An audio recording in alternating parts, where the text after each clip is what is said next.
Scott, so for your nameplate, give me your name and spell it. Scott R. Olson, SCOTT-ROLSON. You want the R in there? Yeah. Okay. Your title? Dean of the College of Communication, Information, and Media.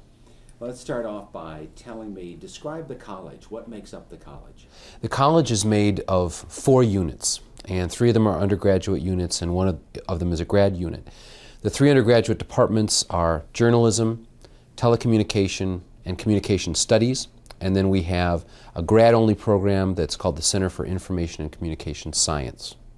The college is not very old. How old is the college? We're only about 2 years old, and for us that's very exciting because there's the newness and the excitement of being something new and something that's just sort of appeared on campus. The departments have been here for a while, so what's new is bringing them together and getting them to work together in one environment. And it's been ranked as the 4th largest in the country. That's got to be pretty exciting. It's exciting, and it really surprised a lot of people because, again, the departments were there, and they were very strong departments before the college was formed, but they were in a different college, and in a sense their identity as communication-related disciplines was diffused. When they were brought together into this college, all of a sudden, bing, we appeared on these charts as the 4th largest, and the 5th largest was sort of looking around going, hey, where did they come from? We were there all along, but when we formed as an entity like that, we all of a sudden splashed onto the national scene, and we really got people's attention in a hurry. The different departments had been very renowned and recognized in their own fields before, but now, by standing together and standing on this platform of communication, information, and media, they're starting to be recognized by the others as, hey, they're good in all that stuff. So yeah, it's very exciting to be sort of positioned as that big a player in the national scene. And I'd go on to say that not only are we 4th nationally, but I think you could make an argument that we might be 4th internationally. I'm still trying to figure that out, but this kind of configuration, a college of communication, is quite a rare thing. And I know in Eastern Europe, there's nothing like it. In most of Western Europe, there's nothing like it. So I'm still gathering some information about this, but I think we might very well be globally one of the very biggest of our kind. You may just have to take a sabbatical and travel all around Europe and check this out. Gee, that's in your budget, right? Okay. He's going to be over and talking about it. We just have money for donuts, coffee, and Kool-Aid and stuff. Can I bring that with me on my global junket? Okay. Yeah. Tell me about where is the strength of this department? What makes it so strong? What's making the college strong is the fact that we have these commonalities, these threads that run through these 4 different departments that are within it, these 4 different units that are within it.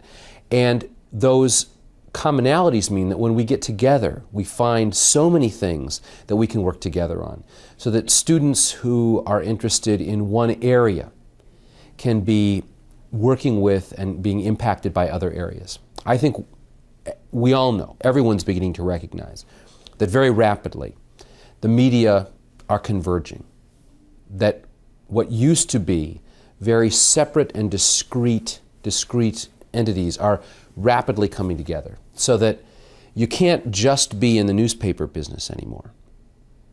The Tribune Company is an example of this. You can't just make newspapers. You have to be in television, you have to be on the radio, and of course you have to be on the internet. On college campuses traditionally, those things might be found in very different departments, but in this college, we're all here together, and so that there's a real strength in being able to have the print journalists working closely with the broadcast journalists, working closely with the tech people who understand the information technology behind it, and then the comm theory people who know the kind of the principles and the ideas behind what shape and make all these things work. So I think that's really the strength, is that we're here together, we're working together. I'd say another strength is, and this is of real interest to the students, is that our programs are very practical and pragmatic in their focus. We have lots of links to industry, lots of internships in industry. Many of our faculty come out of a professional background and later became interested in becoming teachers and scholars. And their real origins were in the very professions that our students want to go into. This is invaluable to students because it means they're meeting people who know the industry, who've worked in the industry, who still have connections and a network in the industry. And so the students wouldn't come into these programs and have a lot of just sort of dry, lofty pontificating. They're really working with people who understand the field. And I think for a lot of students in this economy, in this day and age, they want to know that they've got that kind of trajectory, that professional, pragmatic trajectory. And that's a real strength of ours. And that's not necessarily something you'd always find in the biggest and the best schools of communication.